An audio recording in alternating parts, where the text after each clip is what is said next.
Swayam Prabha. Digital India. Educated India.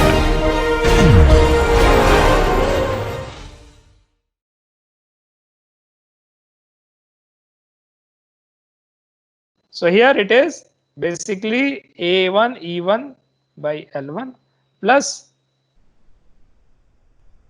3E2 I2 by L2 Q.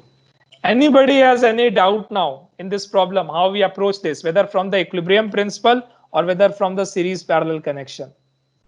Okay, this should have clarified some of your doubts regarding the connections. Okay, if not, then let me just move on.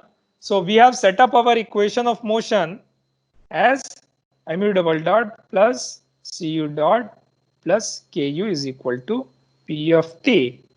Okay, now we are going to adapt this equation in case what happens in earthquake. Can you tell me, any of you from your experience, what happens in earthquake? How the load is being applied? I mean, you don't have a load PT that is acting and like, pushing and pulling the structure, is it? I mean, we consider that we have a frame here on which PT is applied, correct? However, in an earthquake, what happens? There is a ground movement, right? Okay, so only ground shakes. There is no, this load is being applied. Okay, although you would see that we try to find out what is the effective load that could be imagined to be applied at the top, but in reality it's actually the ground shaking, and because of this shaking of the ground, load is applied on the structure, right? And our goal here is to adapt this equation that we have written here, our equation of motion, for the cases of ground shaking or ground excitation. I'm just showing it through the earthquake. This could very well be a situation where you have, let us say, you bought a car and driving on a Mumbai road. Okay, and then you have potholes, or you have basically this bumper, and then you have a car which is represented by this spring mass damper system. Okay, so this is the mass of the car.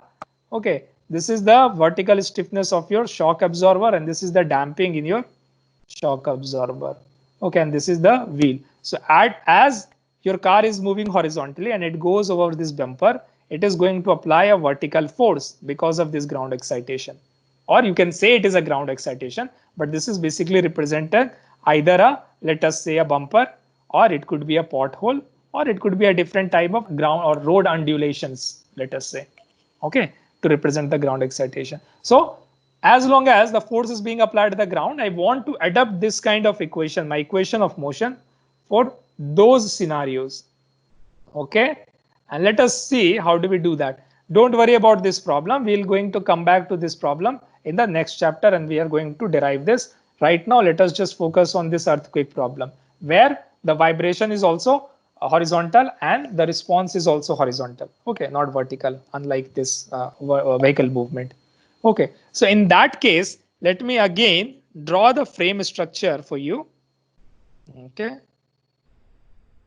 so our frame structure here, there is a ground movement. Okay, so because of the ground movement, can you imagine, let us say now my ground is not fixed. Remember, we were assuming that my ground is fixed, or if you consider a spring mass damper, I was assuming that this is fixed here, right? Now what I'm saying, there is a ground shaking.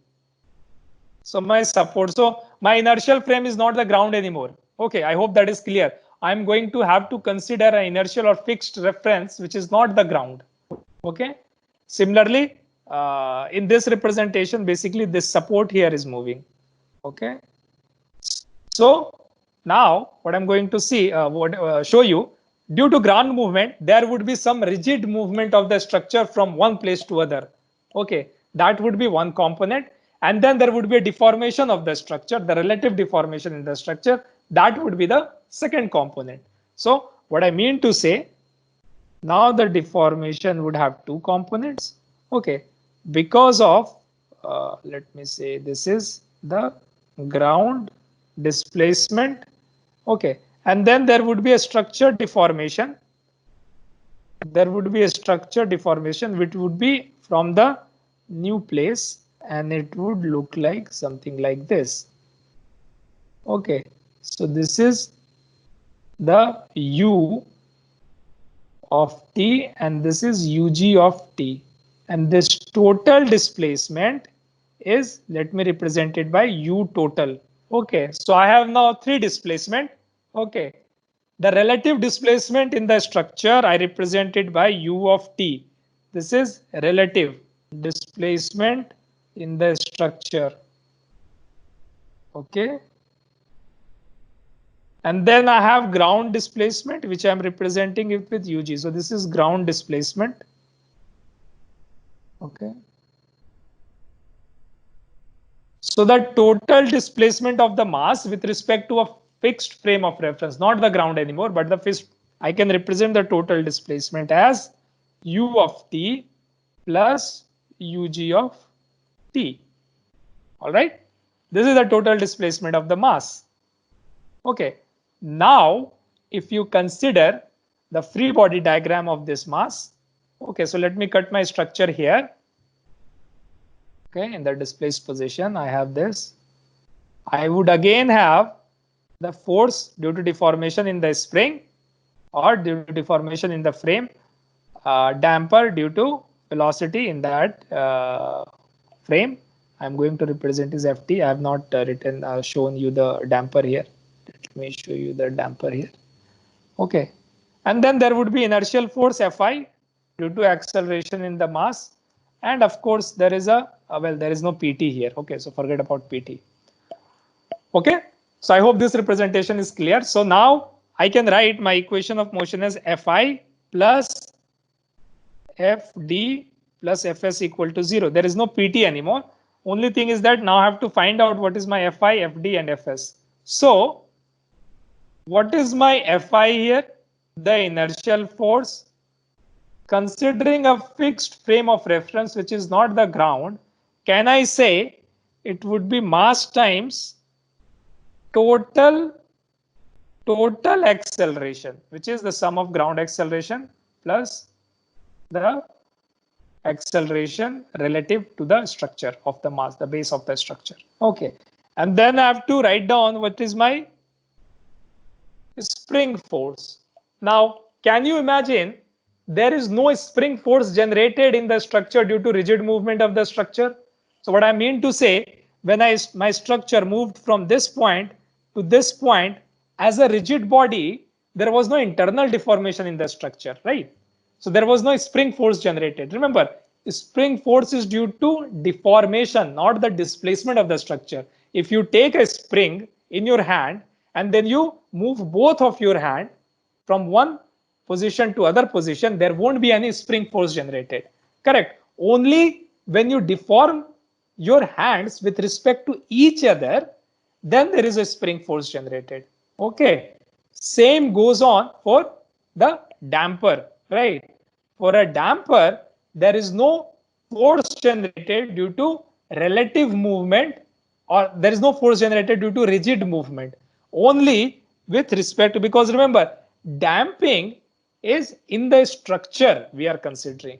Okay, so damping we are considering in the structure, and we are assuming that due to deformation in the structure and velocity in the structure, it leads to some energy dissipation. So unless there is a velocity in the structure or there is a deformation in the structure, okay, there won't be any damping force generated. So it doesn't matter if you take one structure, okay, and however fast you move from one point to other point, as long as there is no relative velocity between the support and the top of the structure, there won't be any damping force also generated. So first let me write Fd is c times the relative velocity and Fs is k times the relative displacement. Okay, these terms are due to relative deformation.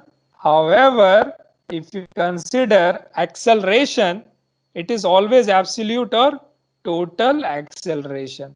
Okay, it is like this. Let us say you are standing on the ground and there is a train that is moving in front of you. Okay, now if you take the spring and you are on the ground and if you deform the spring by amount u, and if you are inside the train and deform the spring by amount u, would the force experienced by the spring be different? No, right?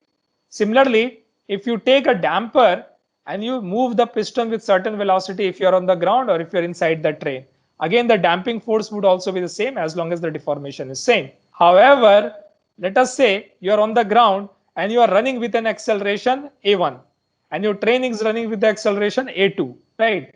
So the acceleration on you on the ground would be a1. However, if you are running the inside the train, then your net acceleration on you would be the vector sum of a1 plus a2, right? So acceleration is always the total acceleration.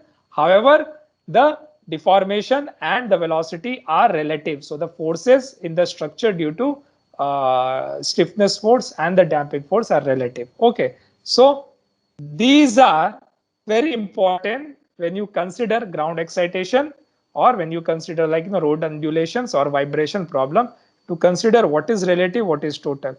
Just in summary, we consider inertial force to be with total acceleration, and we consider the damper force and the stiffness force with the relative deformation. Okay, so if I have this, can I write my equation of motion as Fd as CUT plus KUT? So while the acceleration is total, the Cu and Ku terms are with the relative displacement, they should be equal to 0. And I said that my ut is this. So in terms of acceleration, if I take double differentiation, acceleration would also be related with the similar relationship, would be u double dot t plus ugt. So if I substitute it here and take the ug term on the right hand side, what do I get? Mu double dot t plus cu dot plus ku is equal to minus mu g t. Okay, so for an earthquake, this is my equation of motion. Okay, so if you get a strong motion due to an earthquake, which is basically shaking the ground with an acceleration history ug of t, the effective force that is applied on the, we are going to call it effective force, is mass of the structure times the ground acceleration. Okay, and that would be in the opposite direction of the ground shaking. Okay, so this is mass of the structure times the ground acceleration. Okay, so this is effective earthquake force that is being applied, and these displacements here are actually the relative displacement, or not the displacement, velocity and acceleration as well. Those are relative to the base of the structure. Okay, I hope this derivation is clear to you. Okay, right. If it is, let us consider some physical implication of the effective earthquake force, which I am getting at. Okay, so what basically I mean to say, if I have